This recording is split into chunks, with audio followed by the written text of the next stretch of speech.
Bienvenue à tous dans cette nouvelle vidéo. On se retrouve pour une nouvelle analyse sur les Pokémon de la huitième génération. Et dans cette vidéo, nous allons parler de Watapic, toujours bien sûr dans l'ordre du Pokédex. Alors Watapic, qu'est-ce que c'est du coup? Il a pour commencer, donc au niveau du type, un type électrique pur, donc le type électrique qui est globalement un plutôt bon type, hein, qui possède déjà défensivement une seule faiblesse, donc c'est assez bien de synergiser un type avec une seule faiblesse avec d'autres, hein, ça n'apporte pas beaucoup de faiblesse du coup, mais ça reste quand même une faiblesse gênante, hein, évidemment la faiblesse au type sol, sachant que le type sol est immunisé également au type électrique offensivement. Donc voilà, et à côté il a quand même trois résistances, hein, au type électrique, vol et acier, donc c'est plutôt une synergie défensive assez sympathique quand même. Et en général, bah, il suffit d'un type vol du coup pour t'immuniser au type sol, et donc c'est assez facile à couvrir. À côté, offensivement, le type électrique, il est relativement correct aussi, même s'il n'est pas non plus incroyable, parce que tu as beaucoup de Pokémon de type, hein, de Pokémon de type, du coup, qui vont résister au type électrique, le type sol, le type dragon, les types plantes en général, et ce qui fait que tu as souvent besoin d'une couverture à côté pour que le type électrique soit plus efficace. Parce que sinon, si on prend le type électrique seul, il est quand même beaucoup résisté, hein. Vous voyez quand même au moins 300 Pokémon dans le jeu, donc il faut un peu de couverture à côté. Le type électrique synergise bien avec d'autres types. On connaît notamment la couverture électrique spectre ou électrique glace qui sont parmi les meilleurs combos offensifs du jeu. Donc à ce niveau-là, voilà. Alors, qu'est-ce qu'il a en termes de talent maintenant? Alors, son premier talent, c'est Créaélec, un Créaélec qui est le même talent que Tocorico. Donc, en fait, qu'est-ce que ça fait? Bah, quand il arrive sur le terrain, il va mettre un champ électrifié, ce qui lui permet d'augmenter la puissance de son stab électrique de 30%. Alors, c'était 50% avant, mais ça a été nerf parce que c'était fort. Du coup, c'est passé à 30%. Donc, du coup, ça lui donne une sorte de puissance rajoutée d'orbe-vie, on va dire, l'équivalent de ça sur son stab électrique, donc en plus des 50% du stab des attaques de type électrique. Donc ce qui est un bon terrain, oui, un bon talent, et aussi ça empêche les Pokémon au sol de dormir, hein, pendant 5 tours, voire 8 si jamais tu as un Lumargile ou quelque chose pour étendre le terrain, notamment l'objet qu'il tient ici, le terrain extender, voilà, notamment. Euh, donc Realex, c'est très adapté aux Pokémon comme ça, et c'est très adapté à d'autres Pokémon qui vont se servir du terrain également. Son deuxième talent, c'est Lightning Rod, donc c'est Paratonnerre, qui lui booste son attaque spéciale d'un cran s'il prend une attaque de type électrique, et en échange, ça lui donne une immunité au type électrique, donc en plus de sa résistance, parce que de base, il résiste déjà au type électrique, mais là, il va l'avoir en immunité, donc voilà, c'est relativement correct quand même. Et du coup, bah, ça peut lui booster sa puissance, ce qui est pas négatif dans le fond, même si bon, ça reste situationnel, hein. Il faut prendre l'attaque concernée, du type concerné pour que ça s'active. Donc évidemment, sans ça, c'est un talent qui n'est pas utilisable, mais du coup, bah, voilà, ça reste adapté à ce genre de Pokémon si ça s'active. Donc c'est plutôt pas mal. Alors ensuite, au niveau des statistiques, dans l'ensemble, les stats de ce Pokémon sont pas incroyables. Alors clairement, alors il a une puissance de 101 en attaque et 91 en attaque spéciale, ce qui est pas ouf, hein, clairement, comparé à d'autres Pokémon. Et surtout, il a un peu le problème des Pokémon de type électrique physique, notamment parce qu'il tape plus fort sur le physique que sur le spécial, alors que les types électriques, ils préfèrent que ce soit l'inverse en général.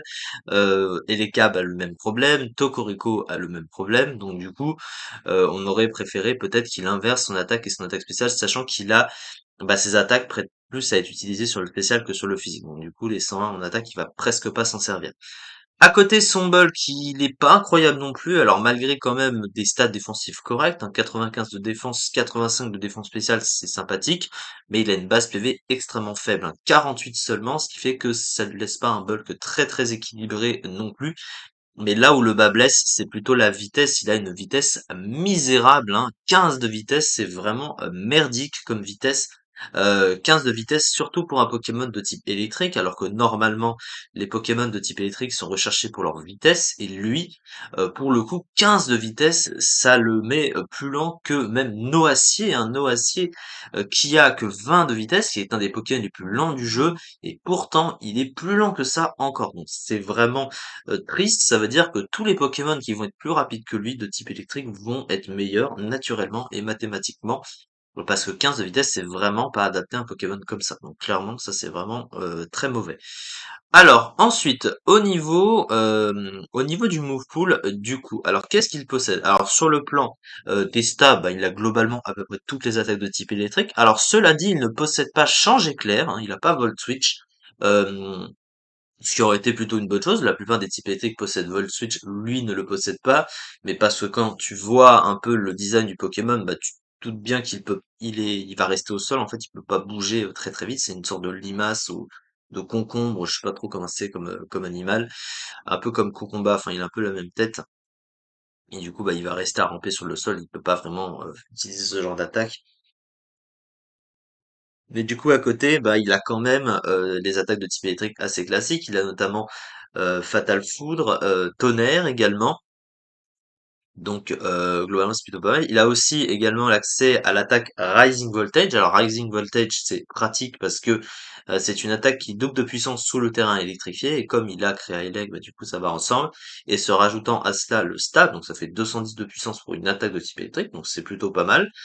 À côté, par contre, il a des options de coverage qui sont limitées. Alors, il a des attaques haut, hein, globalement, il a hydrocanon, il a ébullition, aussi, il a surf, mais il a pas grand-chose de plus. Il a pas d'attaque de type feu, il a pas d'attaque de type sol, il a pas vraiment beaucoup d'attaques de coverage à ce niveau-là.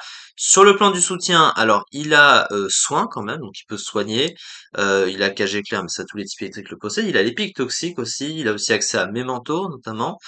Mais le problème, alors il a aussi des picots, il peut poser des picots en plus des pics toxiques, mais le gros problème, c'est que son placement reste quand même restreint. Il n'a pas de bon move de boost non plus, c'est-à-dire qu'il peut pas booster ses dégâts, sachant qu'il tape pas très fort de base, ça aurait été un moindre mal et du coup, bah, ça le rend un petit peu trop passif parce qu'il va tanker, mais pareil, hein, il peut pas booster, essayer de faire des dégâts en plus de ça. Et avec le peu d'options offensives qu'il a, du coup, hein, puisqu'il prête plutôt à ça, bah, il a pas grand-chose à ce niveau-là. Et surtout que voilà, on va être obligé de le jouer très très offensif. Et le problème à côté de ça, bah, c'est sa lenteur, hein, sa lenteur qui, bah, il aurait aimé taper plus fort du coup pour compenser aussi sa lenteur qui est vraiment très très mauvaise.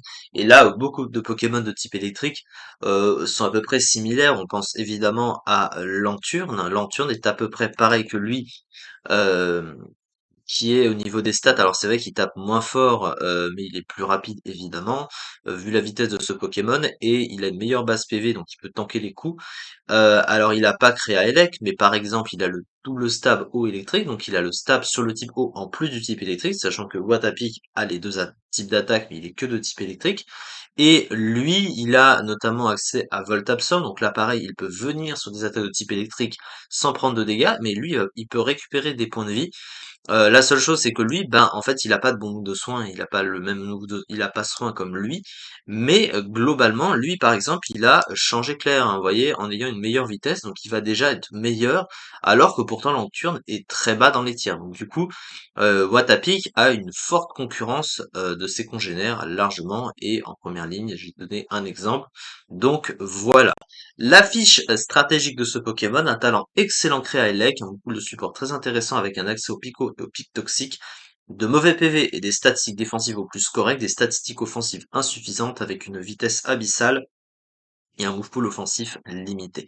Donc malheureusement c'est un Pokémon qui est trop concurrencé et sa vitesse est vraiment une catastrophe hein, pour ce Pokémon.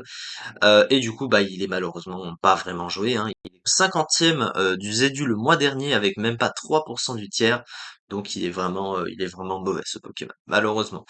C'est ça en tout cas pour cette vidéo et on se retrouve prochainement pour la suite des analyses sur les Pokémon de la 8e génération. Merci beaucoup de m'avoir suivi et à très vite pour la suite.